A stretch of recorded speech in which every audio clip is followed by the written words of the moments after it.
सर्वत्र दृश्यते स्वस्थः सर्वत्र विमल आशयः समस्त वासना मुक्तः सर्वत्र राजते।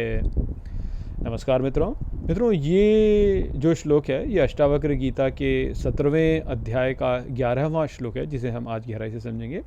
तो आइए सबसे पहले इसके अर्थ को समझते हैं। तो जो श्लोक है वो कहता है, सर्वत्र दृश्यते स्वस्थः, अर्थात सर्वत्र देखता है स्वयं में स्थित, सर्वत्र विमल आशयः, अर्थात सर्वत्र शुद्ध उद्देश्य वाला, समस्त वासना मुक्तो, अर्थात समस्त वासनाओं से मुक्तः सर्वत्र राजते, अर्थात सर्वत्र राज करता है मुक्त व्यक्ति।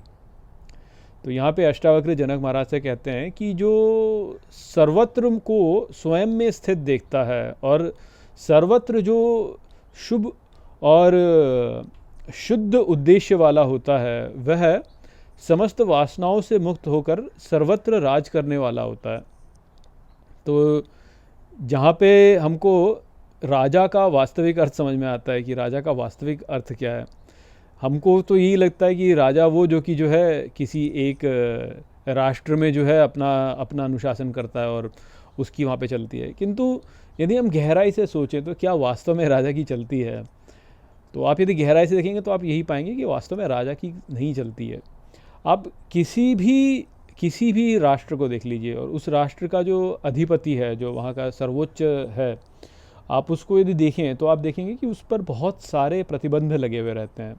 जैसे कोई राजा है मान लीजिए, या कोई प्रधानमंत्री है, राष्ट्रपति है, तो आप ये देखिए कि वह मुक्त होकर के कहीं पर भी ऐसे घूमने फिरने नहीं जा सकता, वह ऐसे ही कुछ भी नहीं खा सकता, ऐसे ही कहीं भी विचरण नहीं कर सकता। तो कितना बड़ा प्रतिबंध वास्तव में उस पर लगा हुआ है। आप कैसे कह सकते हैं कि वो मुक्त है?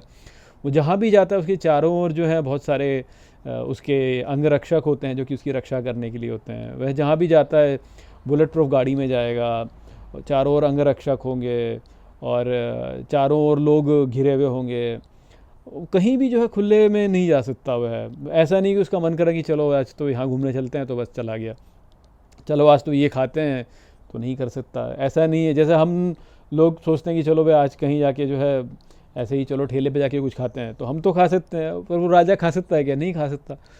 तो हमको लगता तो ऐसा है कि राजा जो है उस पर उसके बड़े ही उसके श्रेष्ठ उसकी अवस्था है वास्तव में, परंतु ऐसा है नहीं। उस पर बहुत से बंधन है, वह मुक्त नहीं है, वह बहुत सारे बंधनों में है। और कोई ये भी बोले कि नहीं भाई उसकी तो पूरे राष्ट्र में चलती है, जो वो चाहता है वो होगा, तो ऐसा भी नहीं है कि जो वो चाहता है वही होगा।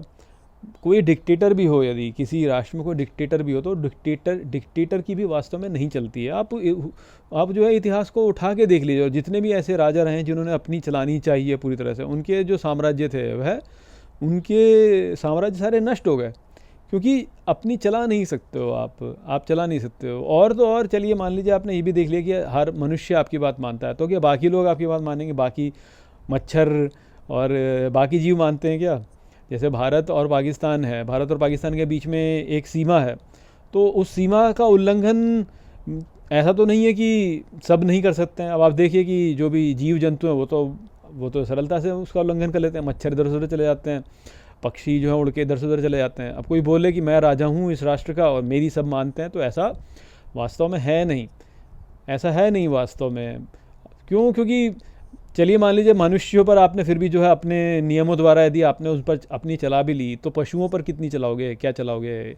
पशुओं पर भी चलाओगे तो कैसे चलाओगे? कितनी चलाओगे? नहीं चला सकते। ऐसे बहुत उदाहरण हैं। जैसे आप बोलो कि मैं राजा हूँ इस राष्ट्र का और मुझे मच्छरों से जो है मुझे घृणा है, सारे मच्छरों को मार दो। अब मान लीजिए कि लोगों ने मच्छरों को मार भी दिया, तो उसका जो पर्यावरण पर प्रभाव होगा वो ऐसा होगा कि आपका राष्ट्र नष्ट हो जाएगा। तो इसलिए ऐसा बोले राजा कि मेरी चलती है और मैं मुक्त हूँ, मेरी जैसी इच्छा होगी वैसे ही होता है, तो ऐसा होता नहीं है। उल्टा राजा के ऊपर प्रतिबंध इतने सारे हो जाते हैं, कहीं जा नहीं सकते, कुछ खा नहीं सकते, कुछ कर नहीं सकते। तो इसलिए ये सोचना कि राजा जो है, राजा का पद जो है बड़ा श्रेष्ठ है और राजा के तो बहुत मज़े हैं जीवन में, तो ऐसा है नहीं। वास्तव में उस पर बहुत सारे प्रतिबंध हैं। ये केवल जो है ऊपर ही ऊपर दिखाने के लिए ऐसा हो जाता है कि वो राज करता है। जो राज्य वास्तव में करने वाला व्यक्ति है वो है जो कि स्वयं में स्थित है, जो कि आत्मा में स्थित है, जिसकी अवस्था जो है वह इस जगत के परे वाली अवस्था आत्मा में इसकी अवस्था हो गई है। वो है जो कि वास्तव में मुक्त है, क्योंकि वो अपनी वासनाओं से मुक्त है। जो उसमें वासनाएं हैं, जब वह ही नहीं है तो व्यक्ति जो है उस वह मुक्त ही है वास्तव में, क्योंकि उसको किसी बात की चिंता ही नहीं है, उस पर किसी बात का प्रतिबंध ही नहीं है। आप ये सोचिए कि यदि आप सभी प्रकार की वासनाओं से मुक्त हो गए तो आप जो करना चाहें वो कर सकते हैं। आप जीवन में देखिए, हर व्यक्ति जो है वो बोलता है यार मेरा ये करने का मन है पर मैं कर नहीं सकता, यार मेरा ये करने का मन है पर मैं कर नहीं सकता। क्यों? क्योंकि अरे लोग लाज क्या, लोग क्या कहेंगे, या मेरी तो समाज में क्या प्रतिष्ठा रह जाएगी। तो वो जो भार है हमारे ऊपर कि अपनी प्रतिष्ठा को बचा के रखना, समाज में अपने स्थान को बचा के रखना, लोग हमको अच्छा माने, लोग हमको बढ़िया माने, हमको सुख मिले, हमको अच्छा खाने को मिले, अच्छा पहनने को मिले, इससे जो हमारे ऊपर दबाव पड़ता है ना, वो दबाव हमें बांध देता है, हमको बांध देता है। वो उस कारण से हम मुक्त नहीं हो पाते, हम जो चाहे वो नहीं कर पाते। यदि हम इन सभी वासनाओं को हटा दें अपने ऊपर से तो आप देखेंगे कि आप बहुत हल्के हो जाएंगे। आप बहुत ही हल्के हो जाएंगे, इतने हल्के हो जाएंगे कि आप फिर जो करना चाहें वो कर सकते हैं वास्तव में। और ये बात ये लिटरली है, मैं फिगरेटिवली नहीं बोल रहा हूँ इसको, मैं ऐसे नहीं बोल रहा हूँ, इसको प्रतीकात्मक रूप से बोल रहा हूँ, मैं आपको वास्तव में बोल रहा हूँ। यदि आपकी वासनाएं समाप्त हो जाएं तो आपका जो स्वरूप है वह ईश्वर स्वरूप है, और ईश्वर जो है वह सत्य संकल्प है। ईश्वर जो संकल्प करता है वह सत्य हो जाता है। तो मैं ये ऐसे नहीं बोल रहा हूँ आपको कि भाई ये सिंबॉलिक है या ये जो है प्रतीकात्मक है, नहीं, मैं आपको लिटरली बोल रहा हूँ। ये बात लिटरल है, ये लिटरल लेने वाली बात है, ये शाब्दिक बात है एकदम। यदि आपकी वासनाएं समाप्त हो जाए तो जो आप चाहोगे वो होगा, जो आप चाहोगे वो होगा वास्तव में। वासनाओं से मुक्त हो गए यदि आप एक बार, तो क्योंकि आपका जो स्वरूप है, वासना से मुक्त होते ही आपका जो स्वरूप है वह ईश्वर स्वरूप है, और ईश्वर सत्य संकल्प है।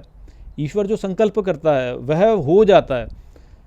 तो हम यदि वासनाओं से मुक्त हो जाते हैं, अपने आत्मा में स्थित हो जाते हैं, तो हम जो चाहेंगे वह ही होगा वास्तव में, क्योंकि हम ईश्वर स्वरूप हो जाएंगे। परंतु अपनी वासनाओं से मुक्त नहीं हो पाते, और क्योंकि हम अपनी वासनाओं से मुक्त नहीं हो पाते, इस कारण से हम इस बात को कभी अनुभव ही नहीं कर पाते कि हमारा जो स्वरूप है वो सत्य संकल्प स्वरूप है, हम ईश्वर हैं वास्तव में। मैं लिटरल बोल रहा हूँ आपको, लिटरल लिटरल एकदम शब्द शब्द बाय शब्द जो बात है यहाँ पे, शब्द बाय शब्द बिल्कुल ठीक बात है ये। इसको ऐसे नहीं बोल रहा हूँ मैं कि ये कोई प्रतीकात्मक आपको बताया जा रहा है कि हाँ ऐसे ऐसे हो जाता है और ये तो मुक्ति हो गया, नहीं, लिटरल है वो, लिटरल है वो।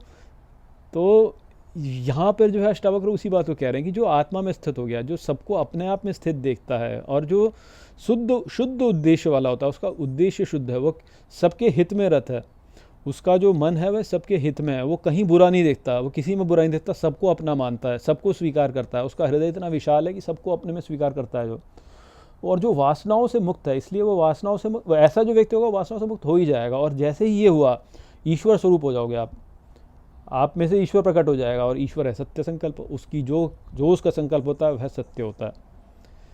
तो वो यहाँ पे विचार है जो कि अष्टावक्र जो है वो है जनक महाराज से कह रहे थे। तो आशा करता हूँ कि मैंने इस श्लोक को आपको अच्छे से समझा दिया होगा। चलिए इसी के साथ इस वीडियो को यहीं पे समाप्त करते हैं। नमस्ते।